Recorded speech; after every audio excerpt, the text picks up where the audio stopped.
नमस्कार दोस्तों, मैं अंकुर उपाध्याय स्वागत करता हूं आप सभी का आपके अपने YouTube channel share market analysis में। दोस्तों यहाँ पे आप सभी के साथ जो जो नंबर्स अभी तक आए हैं उनके ऊपर बात करूंगा, like UltraTech cement and India mart Intermesh. इस कंपनी के नंबर्स आए हैं, प्लस कंपनी ने डिविडेंड एंड बोनस इश्यू करा है।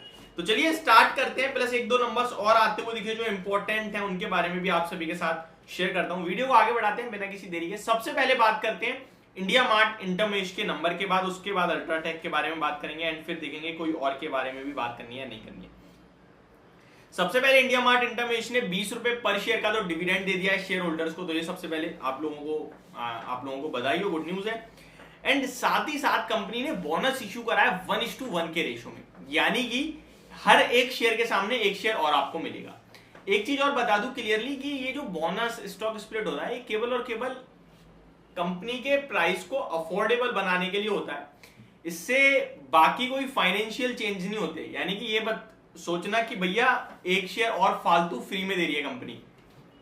फ्री में कुछ नहीं मिलता है शेयर बाजार में। तो फॉर एन एग्जांपल, शेयर का भाव अगर अभी 5000 है और आप पे एक शेयर है, तो आपके शेयर 102 हो जाएंगे, लेकिन शेयर का भाव 2500 हो जाएगा। तो ये होता है बोनस, ठीक है। तो 1:1 के रेशियो में बोनस मिला है, इशू करा है कंपनी ने। अब आते हैं रिजल्ट्स पे। तो अगर कंपनी के रिजल्ट्स की बात करें तो 57 करोड़ से प्रॉफिट घटकर 55 करोड़ का रह गया है ईयर ऑन ईयर बेसिस पे। रेवेन्यू की बात करें 200 करोड़ से 270 करोड़ पे आता हुआ दिखा है रेवेन्यू साल दर साल। तो रेवेन्यू में बढ़ोतरी देखने को मिली है, वहीं प्रॉफिट गिरता हुआ दिखा है। मार्जिन में गिरावट आने के कारण प्रॉफिट डिप करता हुआ दिखा है। 28.4% के सामने 24.59% पे मार्जिन आ गए हैं। तो रिजल्ट्स तो उतने खास नहीं दिख रहे हैं। कामकाजी मुनाफा बढ़ा है, 57 करोड़ से बढ़कर 66 करोड़ पे आया है। तो कामकाजी मुनाफा बढ़ता हुआ दिखा है, बट एग्जैक्टली जो प्रॉफिट होता है वो घटता हुआ दिखा है। बोनस और डिविडेंड के चलते स्टॉक में कुछ ज्यादा खास नेगेटिव रिएक्शन नहीं आया, अदरवाइज ये स्टॉक गिर सकता था। अब देख लेते हैं एक बार स्टॉक का प्राइस बिहेवियर कैसा है। तो इंडिया मार्ट इंटरमेश लगभग 118 रुपीज ऊपर बंद हुआ है 5366 के लेवल्स पे। अब स्टॉक की बात करें तो एक महीने का चार्ट अगर मैं ओपन करता हूं तो स्टॉक में हाई लगे थे रिसेंटली 5500 के समथिंग के, लगभग 12-13 अप्रैल को। उसके बाद से स्टॉक साइडवेज टू कंसोलिडेशन में ही है। नीचे 5200 का लो लगा के स्टॉक दोबारा 5500 के करीब आता हुआ दिखा है आज के सेशन में। चार्ट पैटर्न बहुत इंटरेस्टिंग हो रहा है, हायर हाइज लग रहे हैं। तो जिसके पास है 5200 रुपए के स्टॉप लॉस से बने रहे और फ्रेश एंट्री लेना चाहता है तो भी आप 5200 के रुपए के स्टॉप लॉस यानी 5200 का आपका एसएल मस्ट होना ही चाहिए। और उससे थोड़ा डीप जाना चाहते हैं तो एक्जैक्टली 5000 का लेवल होगा। ये स्टॉक अभी ऊपर ही जा रहा है, कितना ऊपर जाएगा मुझे आपको किसी को नहीं पता है, बट हाँ स्टॉक में जान दिख रही है चार्ट पैटर्न के अकॉर्डिंग। जो फाइनली ऊपर में जो एक रेंज है, जो रेजिस्टेंस आएगा सबसे क्लोज, तो वो आएगा आपका 6400 के समथिंग। उससे पहले कोई रेजिस्टेंस भी नहीं है। तो शॉर्ट टर्म में मुझे लगता है ये कैंडिडेट हो सकता है खरीदारी करने का। तो ये मेरी राय थी इंडिया मार्ट इंटरमेश पे। अब आते हैं निफ्टी के एक नंबर के, एक निफ्टी की कंपनी का नंबर आता हुआ दिखा, यानी कि अल्ट्राटेक सीमेंट का। कैसे नहीं है नंबर्स वीक आ गए हैं दोस्तों।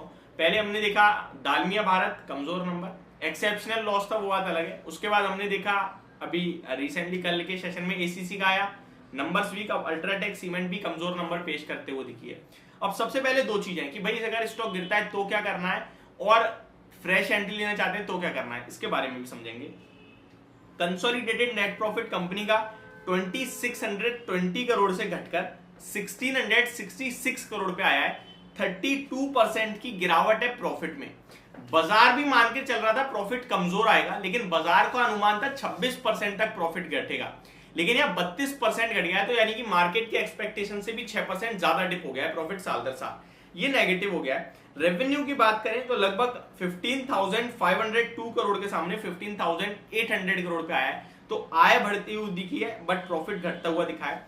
अगर कामकाजी मुनाफा देखें तो 3070 करोड़ के सामने 3320 करोड़ पे आता हुआ दिखा है कामकाजी मुनाफा। वहीं अगर एबिटा मार्जिन्स की बात करें तो 19.5% से घटकर 17.90% पे आ गए। तो मार्जिन्स भी घटे हैं, लेकिन कंपनी ने 38 रुपए पर शेयर का डिविडेंड जरूर दिया है। अब दो चीज है, देखो स्टॉक ये लॉन्ग टर्म पर्पस से बहुत अच्छा लगता है मुझे, और शुरू से लगता है और अभी भी लगेगा।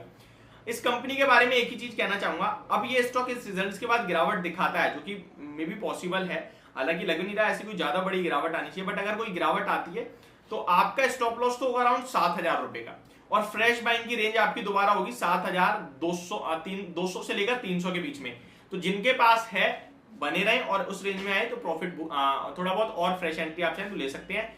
स्ट्रिक्ट एसएल जरूर रखना 7000 रुपए का। अगर 7000 के नीचे निकले तो फिर आप जय श्री राम कहकर छोड़ देना स्टॉक को, इससे ज्यादा कुछ नहीं बोलूंगा। लॉन्ग टर्म का व्यू है भैया 3 साल 5 साल तो कोई इशू नहीं है, ये स्टॉक आपको 9,000 रुपए तक के लक्ष्य दिखाएगा, बट उससे पहले जब गिरेगा तो गिरावट में लेने के मौके ढूंढे। ऑलरेडी स्टॉक में काफी अच्छा मूव आ गया है, सारे सीमेंट में ऑलरेडी 52 वीक हाइज लगे हैं, तो मुझे लगता है थोड़ा बहुत प्रॉफिट बुक करना भी एक अच्छा विकल्प है। तो ये मेरी तरफ से आपके लिए वीडियो, होप आपको समझ और पसंद दोनों आई होगी। Thank you so much for watching this video, have a great day guys.